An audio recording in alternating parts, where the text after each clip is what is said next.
બે લુખ્ખા તત્વોએ બંદૂક જેવા હથિયારથી લોકોને ડરાવવા ધમકાવતા હોવાનું કહેવામાં આવી રહ્યું હતું। ત્યારે વાયરલ થયેલા સીસીટીવી પ્રમાણે અન્ય એકને પણ એક મોપેડ સવાર અને રાહદારીએ ચપ્પુ જેવા હથિયારથી હુમલો કર્યો હતો। ઘટનાને લઈ સમગ્ર વિસ્તારમાં ડરનો માહોલ સર્જાયો હતો।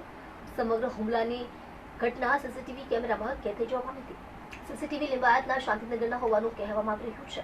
ત્યારે આ વિડીયોને આધારે ગુનો નોંધીને પોલીસ કાર્યવાહી કરે તો આ પ્રકારના અસામાજિક તત્વો અંકુશમાં આવી શકે તેમ હોવાનું કહેવામાં આવી રહ્યું છે।